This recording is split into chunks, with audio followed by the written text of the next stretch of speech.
Hey guys, it's Glenn from glenscarcollection.com, and today we're driving a Ford GT.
Alright, here's the trunk of a Ford GT, way smaller than a Porsche 911, that's for sure.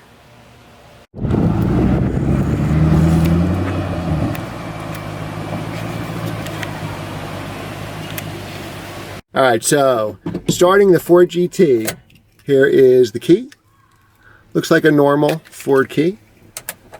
Forgive the camera shake here. So we insert the key, turn it, neutral, starter button. There we go. 5.4 liter supercharged V8, about 550 horsepower, 500 foot-pounds of torque. 6-speed manual only. Alright, so you have buttons. The first one is your hazard lights, rear defroster, your dimmer, your fog lights, and then I guess the regular headlights. Speedometer all the way to your right. Fuel gauge. Boost gauge. Water temperature. Oil pressure.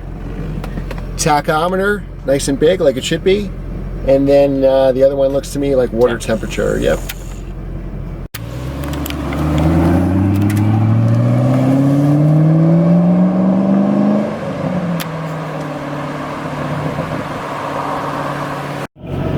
Alright guys, enough talking. It's time to drive the car. Alright, so I've already bashed my head on the door. These doors, when they open, I don't know if this is going to come out on camera, you basically have the whole top of the door here. So what you have to do is when you get in and out, I remembered to clear my head getting in, but I forgot that I actually had to clear this part, which was the exterior of the door. So just getting out of the passenger seat, I smashed my head. So if I start slurring my speech, Bill, you grab the wheel.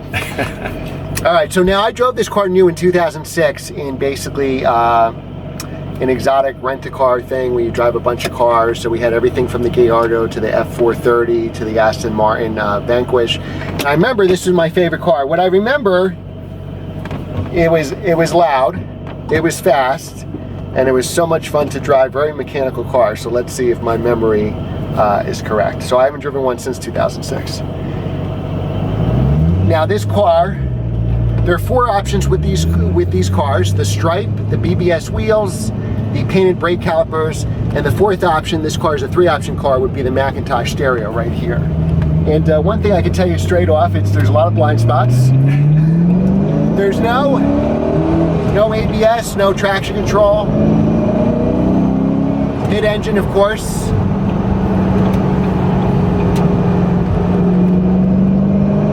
You can hear that supercharger. I don't know if that's going to come across on the camera. 550 horsepower, 500 foot-pounds of torque. According to Motor Trend, 3.4 seconds to 60. According to Car and Driver, 3.3 seconds. Base price was 100 and, what was it, Bill? 149,995. 148,995, and I think fully loaded was with all 4 options. 165, give or take. Something like that, yeah. Yep. Now this is a great car for the street. You can certainly track it. I'm sure you'll find a lot of videos for tracking these cars. But this, to me, was always like the ultimate street car exotic. So if you really want to do track days, you know, GT3 RS is really a track car you can drive on the street. The Shelby GT350R is really a track car you can drive on the street. My former Lotus Exige S was really a track car that was street legal. This, to me, certainly would do great on the track. It's really the ultimate street car. You really get that 60s, like, you know, that you're in Le Mans and the 60s driving this car. And those cars were Ford GT40s. Very easy to shift. Clutch is just like a sports car. A little bit stiff, catches high, but wow, this car just got so much power and torque. You got great looks. They made 4,038 examples, 4038. They came in a variety of colors. I looked up, assuming the information I saw online was correct. This blue color, they made 97 of them in 2006. The most popular colors were red and white. The stripe, believe it or not, was an option. This car has it. There's very rare striped elite cars. They weren't really elite cars, they were just cars that didn't come with that option. The Heritage Edition is obviously that blue paint scheme, the bright blue paint scheme that goes for all the money now. I love blue, so this is the way I would get it, the blue with the white stripes. Yeah, this was my... The one I drove in 06 was red and white stripes, so that's a pretty common color. White with blue stripes is another common color, the tungsten gray. Some silver, some yellow. Yep, I've seen a yellow with black stripes. Now, visibility isn't very good. I mean, you know, obviously you pay that penalty for the looks, but who cares about visibility? Who cares what's behind you, right, Bill? You just hit the gas.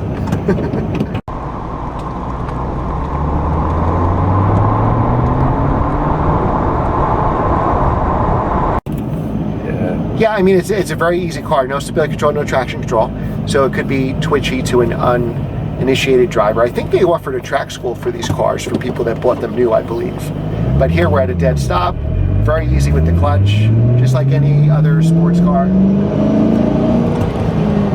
Now, does this car attract a lot of attention driving, or people like trying to take pictures? Yeah, you can't take it out without getting looks and thumbs up.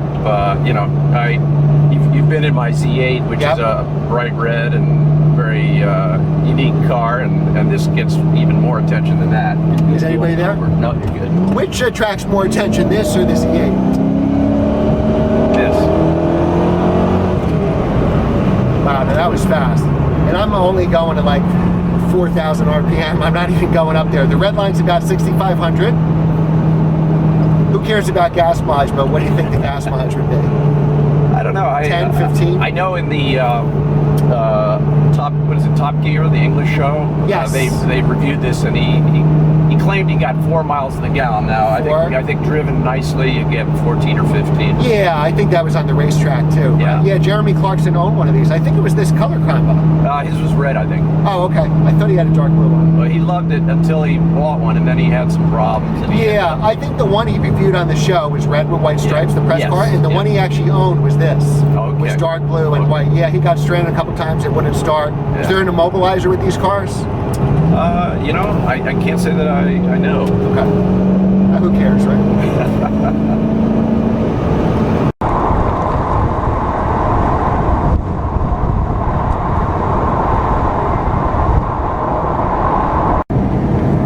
Very good brakes. So this car does have ABS brakes. There's no traction control, no stability control. The ride is sports car stiff, and these roads are really bumpy, so that you'll see a lot of camera shake.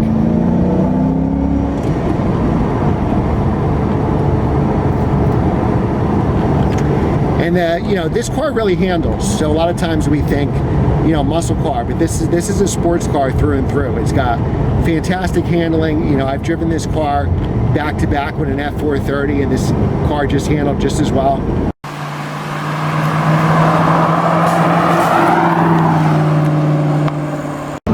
The it seems like a very short ratio for steering lock to lock. Yeah. It almost seems like it's 2 turns lock to lock instead of 3. Like you really notice, you can really place this car anywhere. I'm jealous, Bill. I think if I sold all my cars, I still don't think I could afford it.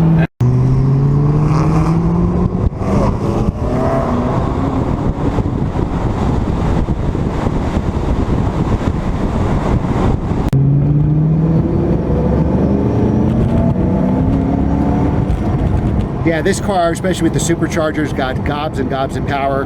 There's, you know, road noise, wind noise. There's not much insulation here. There's really no carpeting in the car. So that keeps it at its weight. And it was about 3,400 pounds, Bill? I think that's about right. 3,500. Which is a great power to ratio for 550 horsepower.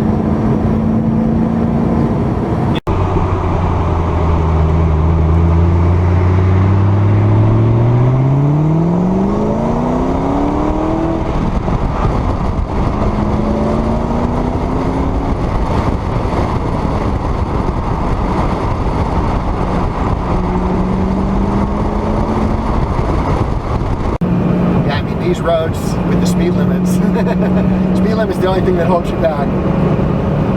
Yeah, supposedly the top speed is 211 miles an hour. Wow.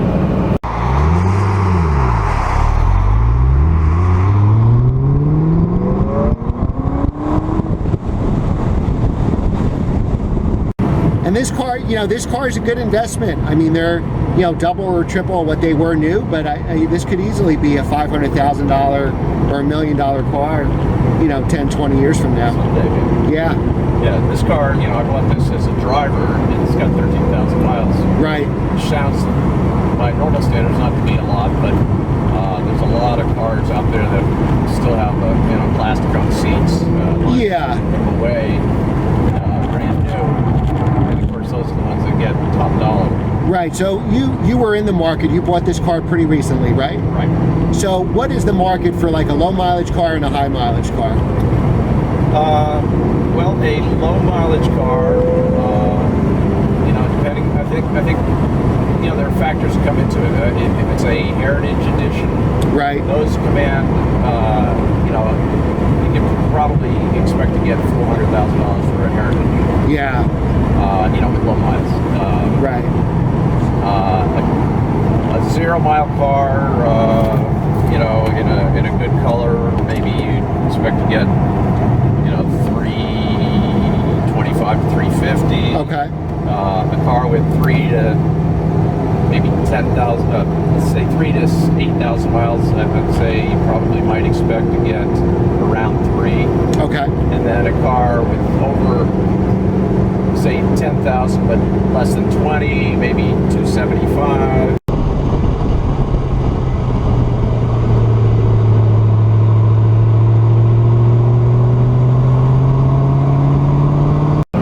Now these cars didn't sell well when they're new. If you could, I remember going on the forums for these cars, and you know, people were getting discounts when they first came out. I guess, you know, it was expensive for a Ford, and obviously the reviews on this car have always been great. So, you know, it holds its value so well, and they've, you know, doubled or tripled in value. Good cars are 300,000 and climbing because it's such a good car to drive.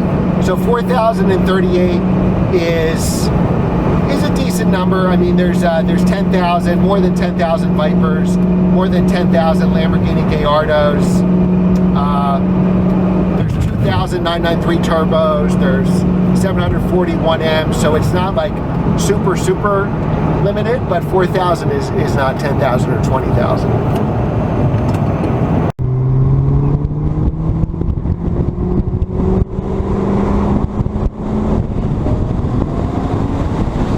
There are some blind spots. You need a helper. Yeah. Actually, the mirrors are set up pretty good that I could. But when you make a left turn, like on an intersection, you're at an angle, you need a buddy to tell you if anybody's there. Yeah, now this obviously feels a lot faster than your Z8, right? The Z8 is certainly a fast car, but And it's a great touring car. This is a sports right car for sure.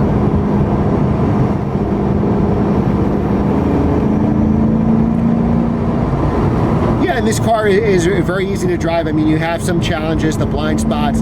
If you're used to stability control and traction control, you know, you got to be careful when you get on the gas. Have you ever had an oversteer on you or anything? No. I believe, I could be totally wrong, but I believe when these cars came out, there was like a recall for a suspension flaw on these cars where... Some of the very early cars, like the A-arms cracked. Yes, like that, that's what it was. They recalled those and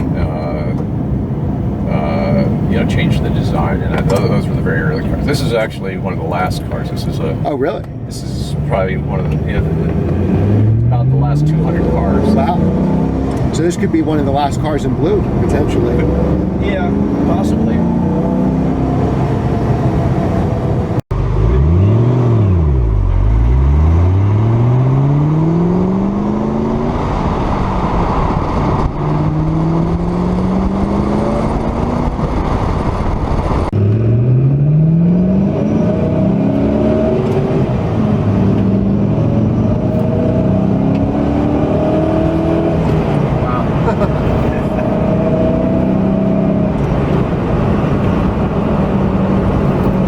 Now, how many miles does this car have on it? This has 13,000. 13,000.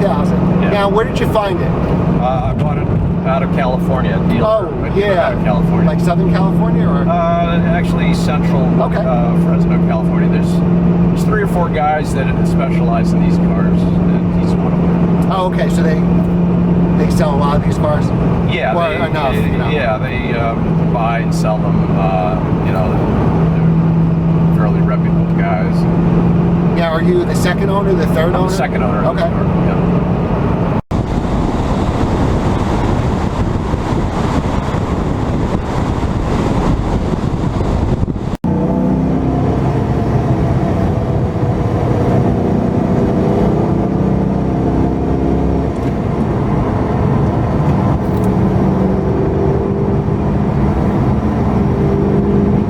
This car is so much fun to drive, let me tell you. They did a great job, because I mean, this car really, in 05, 06, it feels like you're driving like a car, Le Mans racer from the 60s. You know, they did a really good job representing that with the looks of the car. And this car, you know, the original car was 40 inches high. That's why it was called GT40. And if I remember correctly, I think somebody patented that name. Yeah. So Ford had to call it the Ford GT. But the Ford GT like this is actually 43 inches high. I couldn't imagine being in this car, you know, being 6 feet tall if it was 3 inches lower.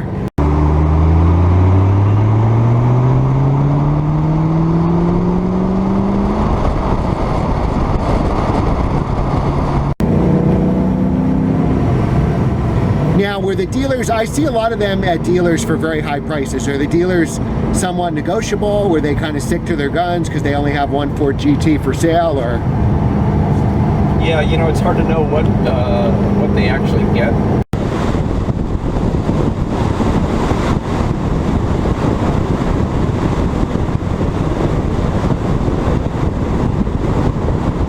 Was this car its whole life in California, I guess? Actually, no. It was originally in Canada. Oh wow! Yeah. And, but as an American car, they never changed it over to kilometers or anything. No, the Canadian cars.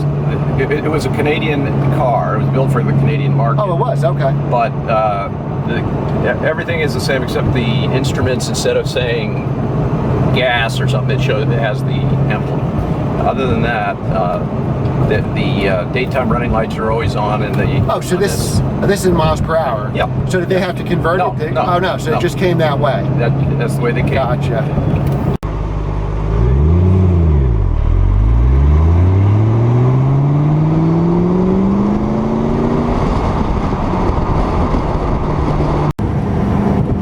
This car can handle, you know, large-sized people, normal human beings. You know, whereas I think the original car, you know, if you were over 5'10", you probably had a problem. Right.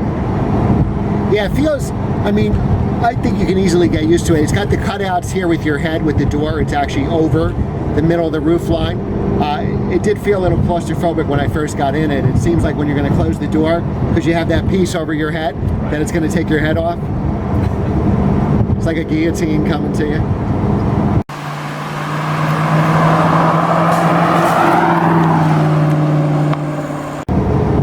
is one of our YouTube subscribers, so if you want me to review your car, email me at glenscarcollection@gmail.com, GLENNS, carcollection@gmail.com.